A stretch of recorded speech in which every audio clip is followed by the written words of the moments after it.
I'm Will Ripley in Taipei, Taiwan, and this is CNN.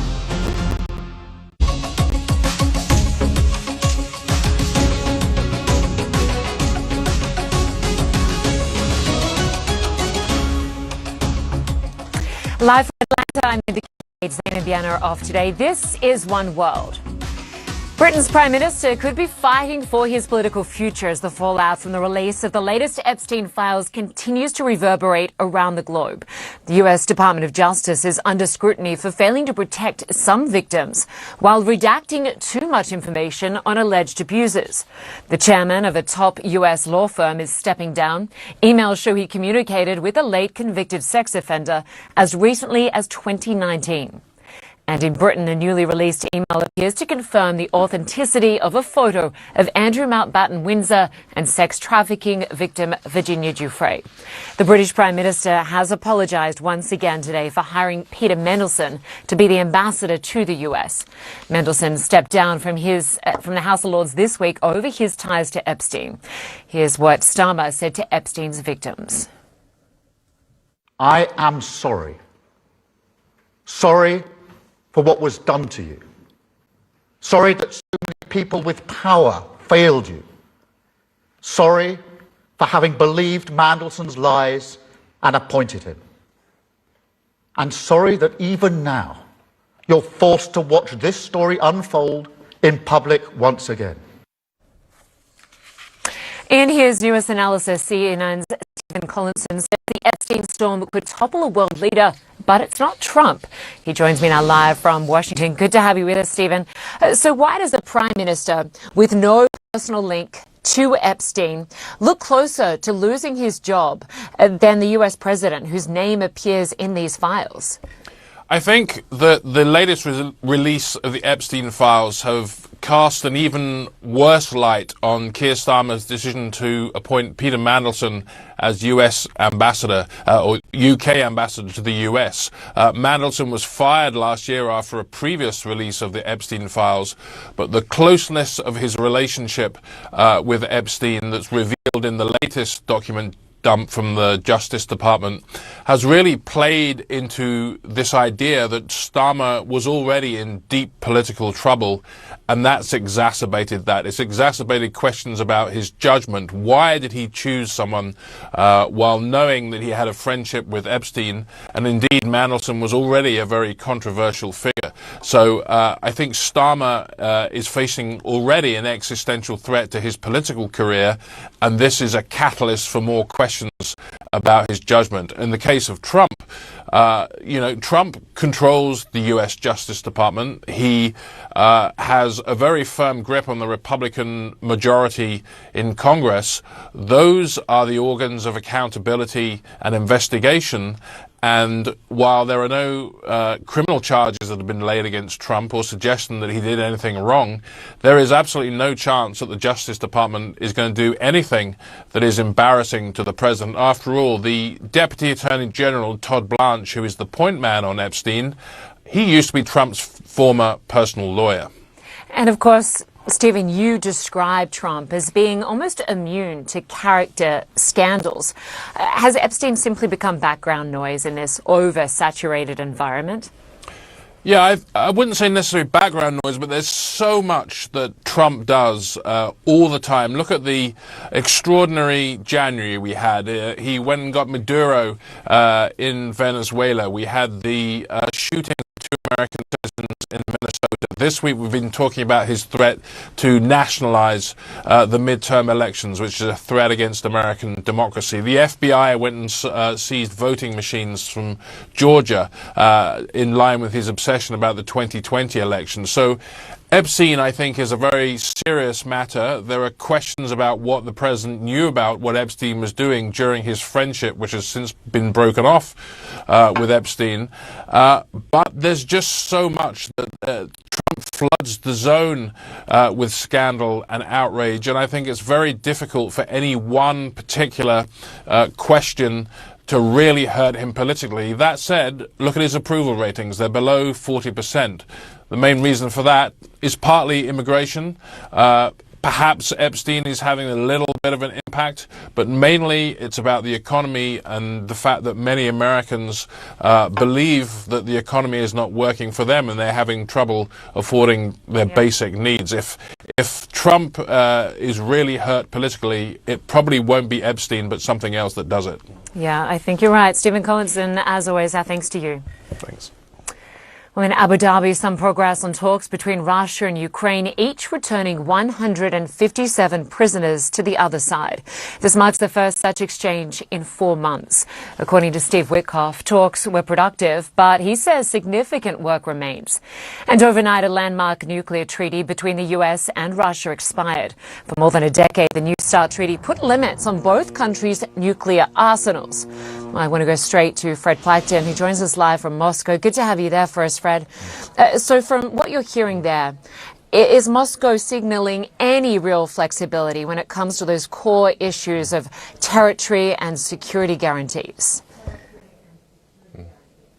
Well, it seems as though the talks, as Steve Witkoff, the U.S. envoy, put it, seem to have been constructive. And that's certainly something that we're hearing from the Russian side and from the Ukrainian side as well. In fact, Kirill Budanov, who is, of course, the head of the presidential administration of Ukraine, he came out and said that they were extraordinarily constructive, as he put it. The Russians, for their side, also said that there had been movement on the talks. However, those comments came from Kirill Dmitriev, who's the chief Russian negotiator, ahead of that round of talks that happened today. It was quite interesting to hear that Steve Witkoff also said that there had been some progress made on key issues, but he also said that difficult issues still remain. And one of the things that appears to have happened in this round of talks is that, first of all, they went into a trilateral meeting, which is sort of a large meeting with the U.S., Russian, and Ukrainian delegations, but then also tried to compartmentalize things into working groups to try and work through some of those very difficult issues. Of course, what we've been hearing from both the U.S. And the Ukrainian side is that territorial concessions that Ukraine might have to make as part of any sort of peace agreement are still something that's very difficult. For the Russian side, of course, they also say that they certainly want to have all of the Donetsk region of Ukraine as part of any peace agreement. Those are still some of the very difficult things to work through.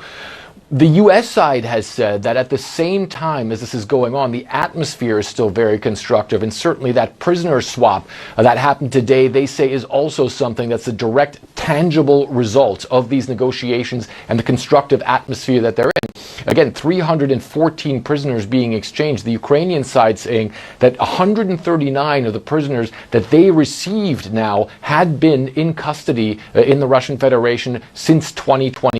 So certainly a large step for the Ukrainians. It sort of sets the tone. And one of the things that we picked up on is that Volodymyr Zelensky, the president of Ukraine, he also came out and said that they want to continue this momentum that has now started and want to have the next round of talks to happen as soon as possible. Linda? Okay. Frederick Pleitgen for us in Moscow. Thank you very much. U.S. President Donald Trump has warned Iran's supreme leader to be very worried ahead of nuclear talks in Oman on Friday. Special Envoy Steve Witkoff and Iran's foreign minister are expected to lead the negotiating teams. Both sides appear at odds over the agenda, including Washington's insistence that the discussions include Tehran's ballistic missile program. Well, right now, the U.S. military buildup in the region continues. Here's what President Trump told NBC News on Wednesday. Should the supreme leader in Iran be worried right now? I would say he should be very worried, yeah. He should be. As you know, they're negotiating with us. I know they are, but the protesters have said, you know, where are the Americans? You promised them we would have their back. Do we still have their back? Well, we've had their back, and look, that country's a mess right now because of us. We went in, we wiped out their nuclear. So that's the question. If we wipe them we out, have peace in the Middle East. You will recall that it was Trump who withdrew the U.S. from the Iran nuclear deal during his first term back in 2018. Well, Steve Witkoff also met with the Israeli Prime Minister in Jerusalem Tuesday ahead of those planned U.S.-Iran negotiations. And according to a readout from the Prime Minister's office, Benjamin Netanyahu warned him that Iran could not be trusted. An Israeli official says a security cabinet meeting that was supposed to take place Sunday has now been moved to this afternoon. CNN's Nick Robertson joins us now live in Jerusalem. Good to have you with us, Nick. So we know Prime Minister Netanyahu doesn't trust Iran. So does Israel see the U.S. strategy as too optimistic, too weak? It certainly sees the potential for an outcome that Israel would rather not have. Israel thinks that Iran is weak at the moment, that it's beaten back. Israel has beaten back its proxies, Hezbollah to the north in Lebanon, Hamas in Gaza, and the Houthis also in Yemen. So there's a sense from the Israeli perspective that the war, that short 12-day war last year, was a success, but the job is not done. At least that's sort of how it's assumed that the Prime Minister is viewing the situation, and therefore the Israelis are cautious about the way the United States are handling the talks right now. They will see the fact that the talks were originally this week going to be scheduled to be in Turkey, that there were going to be regional partners, regional allies of the United States, the UAE, the Saudis, the Qataris were going to be there, the Omanis, Pakistan was also going to be represented at those talks in Turkey. But then Iran decided to shift the tables, it appears, and decide to have the talks without those other regional allies of the United States, and to have the talks in Oman. And the foreign minister of Iran has said that those talks will be about nuclear issues. The U.S. Secretary of State Marco Rubio has said it needs to include the missiles, the proxies of Iran in the region as well. So there's a big air gap between where the U.S. is on this, where Iran says it is at the moment, and from Israel's perspective, which always viewed the last nuclear deal the United States did with Iran, the JCPOA, back in 2015, they always viewed that as a weak and not positive move for the security in the region. So I think when you take that in the round, Israel will be concerned that and in the words of what the Prime Minister Netanyahu told Steve Witkoff earlier in the week, that there's a real possibility, they worry, that Iran will try to get into talks with the US, will string the talks out, and that this will sort of cause a lowering of the tensions, a decrease in the likelihood of strikes on Iran, which, many in the region are concerned about. Yet, from Israel's perspective, this is the time when Iran's at its weakest. So I think all of this will be the sort of things on Prime Minister Netanyahu's mind when he has those talks with the Security Cabinet, where he'll meet with those cabinet members and be able to give them his view of conversations with Steve Witkoff and his view potentially of what the talks could hold between the US and Iran. All right, Nick Robertson for us in Jerusalem. Our thanks to you. Well, President Trump is promising a more nuanced approach to his immigration crackdown following the fatal shootings of Renee Good and Alex Preddy in Minneapolis. He tells NBC News a softer touch may be needed in the operation. Trump acknowledges that the shootings should not have happened. Alina Treen is at the White House and joins us now. Alina, good to have you there for us. So President Trump certainly signaling a different tone when it comes to his crackdown using ICE. What does that mean in real terms on the front line in cities like Minneapolis? Yeah, I think this is really we're going to have to wait and see, really, if this is actually a strategic move that the president is doing, particularly when you look at Minnesota, for example. We did hear from the president's border czar, Tom Homan, who is on the ground in the state, essentially saying that, yes, they are removing 700 ICE personnel, border personnel from the state. They're still leaving 2,000, and we heard from local leaders saying that's a good start, but we have to really see what that looks like in practice. As you mentioned, does this actually de-escalate in the ways that many people are hoping? But I will acknowledge that the president's comments calling for a softer touch are definitely rare for him. He is not one to typically admit any types of missteps from him or from his administration more broadly. I do want you to listen, Lynda, to the exact language that the president used. Speaking of Minneapolis, what did you learn? I learned that maybe we can use a little bit of a softer touch, but you still have to be tough. These are criminals. We're dealing with really hard criminals. I think there are a few things to keep in mind with this as well. Obviously, this is very different rhetoric, as you mentioned, from what we have heard from some of his top officials, like the Secretary of Homeland Security, Kristi Noem, or his Deputy Chief of Staff, Stephen Miller, when they aggressively came out to defend the ICE agents involved in the fatal shootings of those two U.S. citizens, Renee Good and Alex Preddy. This is far more conciliatory. Again, very rare for the president, but that comes as we know that the public is not really with the administration on this issue. We've seen a number of polls, Lynda, in recent days, essentially saying that the majority of Americans believed that there was excessive force used and that the killings of those two Americans were not justified. And so Trump is definitely looking at those polls. He is hearing about that feedback from his advisors. I know that from my conversations with the people building behind me. And part of this as well is that this is an issue that Trump knows he helped him get back into the White House for a second term. He still believes it is very popular. He still believes it's an issue as they look ahead to the November midterm elections that he hopes Republicans will help Republicans largely win. We'll see if that's the case. But he recognizes there needs to be the shift in order for them to be successful in that effort. Exactly. Elena trained for us outside the White House. Thanks very much. To come on One World, we sit down with the stars of the #1 show streaming on Netflix right now. Bridgerton fans can't get enough as season 4 drops. The interview is next. You're watching CNN.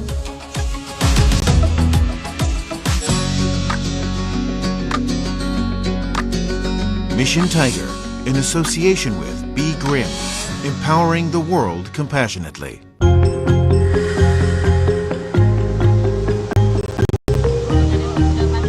Mila and Susanna live among some of the world's last remaining Malayan tigers. They're breaking new ground as the first women from their indigenous Jahai tribe to become tiger conservation rangers. When I first got to wear the WWF uniform, I was so happy and overwhelmed. They've joined Project Stampede, a WWF-led initiative fighting to pull the Malayan tiger back from the edge of extinction. Mila and Sue hope to grow their number of 2 to a full team of 5 rangers this year. The forest has always been our home, since our forefathers.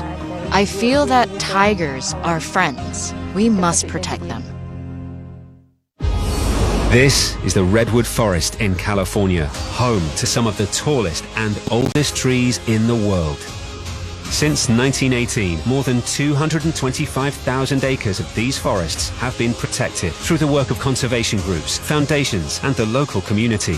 Believing in a better future, be part of the movement. Find out more on cnn.com/call to earth in partnership with Rolex and its Perpetual Planet Initiative. All new Inside Africa. See a continent in transformation as trailblazers evolve culture, technology and industry across Africa and beyond. In Mozambique, the Kinani Dance Festival brings the city of Maputo to life. Maputo, you can see dance everywhere, and any space you can see dance, and this is the magic of this festival. Inside Africa on CNN in association with Welcome back. Bridgerton is the most popular show on Netflix right now, and season 4 serves up fresh scandals, high-stakes romance, and the return of 2 of the most powerful forces, Lady Danbury and Queen Charlotte. I caught up with the stars to talk about legacy, longevity, and how their characters' epic friendship anchors the show. I should like great gossip. The social season might look a little different this year. No. You must begin the proper way. Dearest gentle reader. So, the new season is upon us. Did you ever think, back on those first days on set, that Bridgerton would be this successful? No, I think is the simplest answer. I think we thought we'd be in a reasonably successful show, but to have 82 million households watching it within the first 28 days, who can imagine that?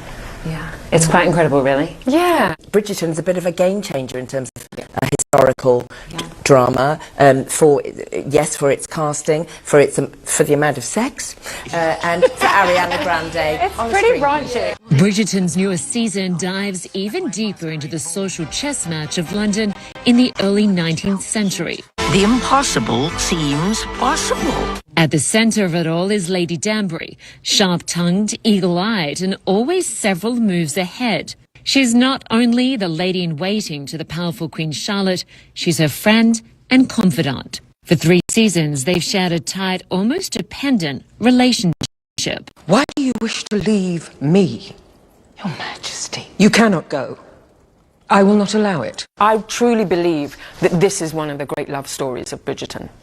It really is. You have such a strong bond that's really tested this season. Yeah. What was it like preparing for that shift? Charlotte plays the Queen card for the first time ever in this relationship, the status card. These two women head to head for the first time, and it's hurtful. Adjua has been one of the actresses in my life who I really admire and I've always looked up to. And to share the screen with her is epic, a real privilege. To have two people of colour, women of colour, sharing the screen is beyond exciting. And they're both such strong characters. Yeah. They are, and you know, we get to play. You know, we've been strong, we've been strategic. In the origin story, you've seen us both be a little vulnerable, but in the main show, you really haven't. So we have to find our way back from this impasse where it's like kids in the playground, really. And is it true that you originally auditioned for this part, for Lady Danbury? Yes, it is true. Do you remember that audition and how the casting process changed? It haunts me. I fell apart in the room. It was a terrible, terrible audition. An hour later, when I got home, I got a call to say, there's this other part of the Queen. Would you self-tape for it? I said, fine, great. And I just did it off the cuff. And that's where the magic is. That's where the magic is. We know Penelope is revealed as Lady Whistledown. Lady Whistledown, yes. And you and her have this little cat and mouse dynamic. Yes. And it changes this season where...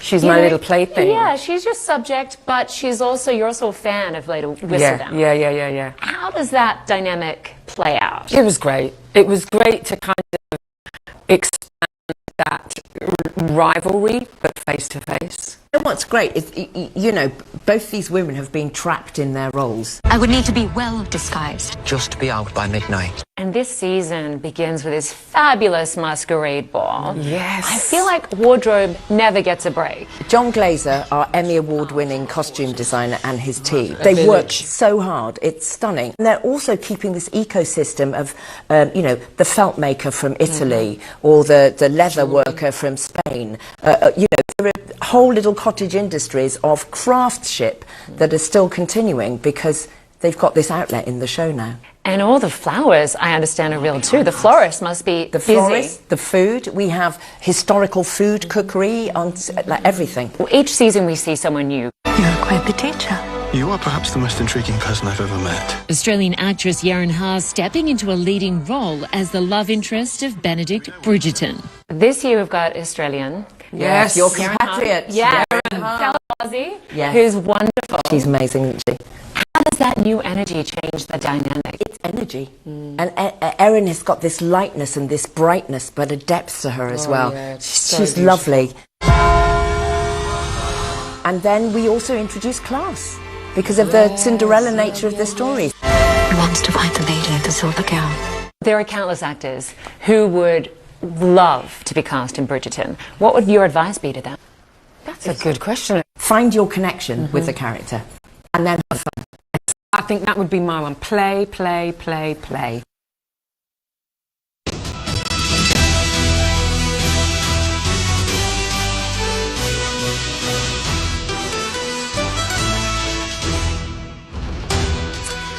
Well, the countdown continues to the start of the 2026 Winter Olympics, and we are just one day away. US Vice President J.D. Vance is now in Milan ahead of tomorrow's opening ceremony. Earlier, he met with US Olympic athletes, saying that the entire country is rooting for them. On Wednesday, his first ever honorary coach, Snoop Dogg, joined the torch relay. The Olympic flame passed through several Italian cities before arriving in Monza. And some of the sporting action has already begun, starting with the mixed doubles curling and the women's ice hockey. Well, move over Ray Gunn, a new smooth dancer, is at the Olympics. You can find this dancing robot at the Chinese Hospitality House in Milan. It showed off some hip-hop and break-dancing moves and even showcased some Tai Chi. The Milan Cortina opening ceremony is tomorrow, and robots are not allowed to compete, but this guy perhaps should be given a medal. Well, finally this hour, in the United States, all eyes are on Sunday's Super Bowl between the Seattle Seahawks and the New England Patriots.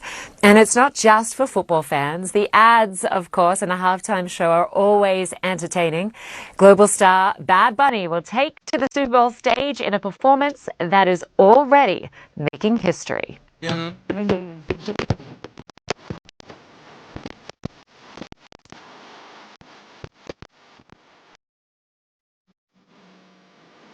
Bad Bunny will be the first Spanish-language artist to headline the halftime show. In the coming hours, the Puerto Rican rapper will hold a news conference, which we will bring to you live. I'm Lynda Kinkade. I will be back with One World in about 90 minutes. Right now, CNN Creators is up next, and then a special edition of Armentor.